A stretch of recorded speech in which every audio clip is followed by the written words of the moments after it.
Salam jumpa dalam Tuhan Yesus Kristus. Selamat pagi, Shalom Bapak Ibu Saudara semua yang Tuhan Yesus Kristus kasihi. Kita berjumpa lagi dalam renungan usbu, renungan sepekan yang akan kita masuki ini.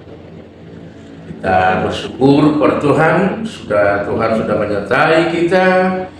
Tuhan sudah menuntun, bahkan sudah memberkati kita sepanjang usbu yang sudah kita lewati. Kita percaya juga bahwa Tuhan tetap menyertai, Tuhan tetap menuntun, Tuhan tetap memberkati kita.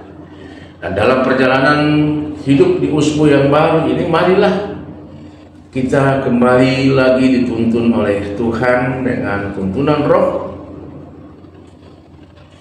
supaya kita menjadi orang-orang yang senantiasa berada dalam penyataan dan keberkatan Tuhan. Dan oleh karena itu juga pedoman untuk kita menjalani kehidupan ini tentunya adalah firman Allah. Karena itu kita akan mendengarkan firman Tuhan dan kita akan bersama-sama merenungkannya dengan refleksi yang nanti juga akan saya sampaikan. Mendahului pembacaan dan refleksi ini, mari kita berdoa. Kita berdoa. Terpujilah Allah Yesus yang menyelamatkan kami, yang menghidupkan kami. Kami bersyukur dan berterima kasih yang oleh kuasa Tuhan Yesus menuntun, menyertai, memberkati, sehingga kami boleh ada bersama di kesempatan ini. Segala kesibukan tugas dan kerja sudah kami kerjakan selama usbu yang berlalu. Tentunya harapan kami Tuhan menyertai berkati kami lagi dalam usbu yang akan kami masuki. Jangan tinggalkan kami, kerja-kerja kami, usaha kami, semua pengabdian pelayanan kami diberkati Tuhan.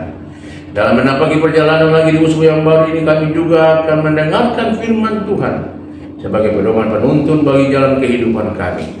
Oleh karena itu kami akan membaca, mendengarkan firman Tuhan sekaligus perenungan bersama dengan refleksi yang hamba sampaikan. Mendahulunya kami minta tuntunan kuasa Roh Kudus, supaya kami mengerti, kami memahami, dan kami bisa melakukan apa yang terbaik dalam kehidupan ini. Dan berfirmanlah kepada kami ya Tuhan, kami siap mendengarnya. Amin.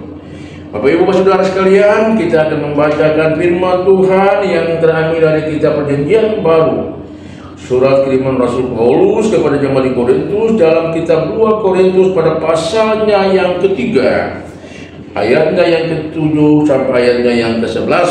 2 Korintus pasal 3 ayat 7 sampai dengan ayatnya yang ke-11, yang berbunyi demikian: pelayanan yang memimpin kepada kematian terukir dengan huruf pada roh-roh batu.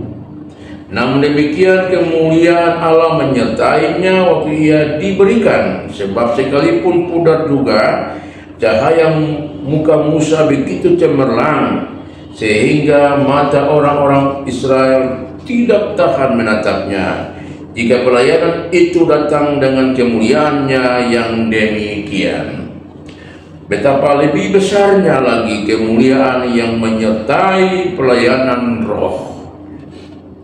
Sebab jika pelayanan yang memimpin kepada penghukuman itu mulia, betapa lebih mulia lagi pelayanan yang memimpin kepada pembenaran.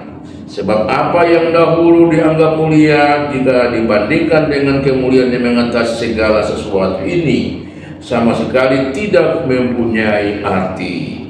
Sebab jika yang pudar itu disertai dengan kemuliaan, betapa lebihnya lagi yang tidak pudar itu disertai kemuliaan.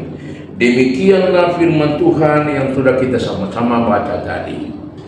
Bapak dan Ibu, Saudara, anak-anak semua yang mendengar akan renungan awal usbu ini dengan refleksi yang akan disampaikan, kita punya tema pemberitaan dalam minggu yang akan kita masuki ini adalah pelayan yang menyukai hati Allah.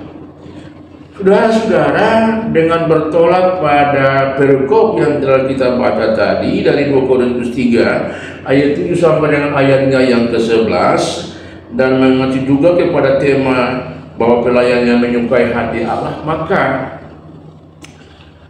kita mesti menyadari sungguh bahwa siapapun kita kita adalah pelayan. Siapapun kita adalah orang-orang yang dipercayakan Tuhan ada di bumi ini, di kehidupan masyarakat, bangsa, tetapi juga kehidupan bergereja, berjemaat.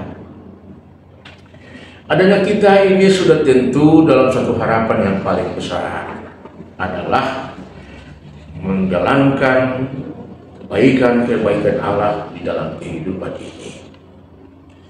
Dan oleh karena itu, dalam menjalankan apa yang menjadi kehendak Allah yang tentunya yang tadi dikatakan kebaikan-kebaikan Allah itu, maka peran dan fungsi kita di tengah kehidupan ini juga sangat penting. Apa perannya? Peran kita tidak bisa terlepas pisahkan dari peran sebagai seorang pelayan. Seorang pelayan di sini yang saya maksudkan bukan semata-mata adalah pelayan-pelayan khusus atau pendeta, penatua, diaken, semua perangkat pelayan yang lain. Tetapi pelayan yang dimasukkan di sini adalah diri kita sendiri sebagai pelayan Tuhan. Kenapa? Karena kita dipercayakan untuk melakukan apa yang berkenan, apa yang baik dan apa yang berguna, apa yang bermanfaat, apa yang menghidupkan, apa yang mempersatukan, apa yang membangun seluruh tatanan kehidupan yang kita jalani. Oleh karena itu, sebagai pelayan kita harus menyadari diri kita di dalam kekurangan, dalam kelemahan, dalam keterbatasan, supaya kita dapat memperlengkapi diri dengan baik. Bagaimana caranya kita memperlengkapi diri dengan baik? Caranya adalah memohon tuntunan Roh Tuhan. Sebab dengan tuntunan Roh Tuhan kita melakukan semua sesuai dengan yang Tuhan kehendaki. Tanpa tuntunan Roh, segala sesuatu kita lakukan itu berdasarkan pada apa yang kita kehendaki. Tuntunan Roh itu dia memberi kepada kita hikmat dan kebijaksanaan, kemampuan untuk melakukan segala sesuatu yang paling terbaik dalam kehidupan ini. Dan oleh karena itu, maka sebagai pelayan tentunya kita tidak bisa memperkuat diri kita sendiri. Kita tidak bisa membanggakan kehebatan diri kita. Kalau kita bersikap seperti itu menunjukkan bahwa kita adalah orang-orang yang egois, yang sombong, yang angkuh, yang selalu mengandalkan diri hebat dalam segala hal. Tetapi sesungguhnya ketika kita selalu meminta tuntunan Roh Kudus, maka kebaikan-kebaikan Allah itu kita nyatakan di dalam kehidupan ini. Dan orang yang selalu menyatakan kebaikan-kebaikan Allah itu adalah orang yang selalu menyukai hati Allah. Dan orang yang menyukai hati Allah itu adalah pelayan yang senantiasa berporos pada Kristus sebagai pusat pelayanannya. Karena itu sebagai pelayan Tuhan, marilah kita memahami diri kita bahwa kita bertanggung jawab dalam kehidupan ini untuk melakukan segala sesuatu supaya segala sesuatu itu berkenan di hati Tuhan. Karena itu sebagai seorang pelayan, siapapun dia, laksanakan segala sesuatu dengan penuh rasa tanggung jawab, penuh sukacita. Tidak pernah berpikir soal untung dan rugi, kepentingan-kepentingan apa di balik semua itu. Mengerjakan segala sesuatu yang berguna, yang bermanfaat bagi semua kepentingan bersama, baik dalam kehidupan bergereja maupun dalam kehidupan bermasyarakat, baik dalam kehidupan berjemaat ini. Dan semua yang di dalam tuntunan Roh Kudus, maka peran dan fungsi pelayan itu tentunya mengarah kepada apa yang namanya kebaikan dan kebenaran. Ini yang dikatakan di dalam perikop kita. Sebagaimana yang diharapkan oleh Paulus kepada jemaat di Korintus. Memang ia menulis surat ini karena kerinduannya untuk hadir di tengah kehidupan jemaat Korintus, dengan harapannya bahwa dia terus menjalankan tugas pemberitaan Injil itu, supaya dengan tugas dan tanggung jawab itu semua orang merasa apa yang seharusnya dia lakukan dalam kehidupan bersama. Dan marilah saudara-saudara, kita menjadikan diri kita sebagai pelayan Tuhan yang menyukai hati Allah.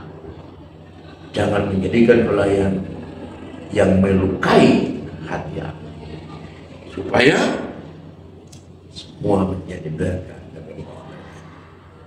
Selama memasuki musim baru, percayalah Yesus menyertai, memberkati, menuntun seluruh kehidupan keluarga dan rumah tangga, kerja dalam usbu ini.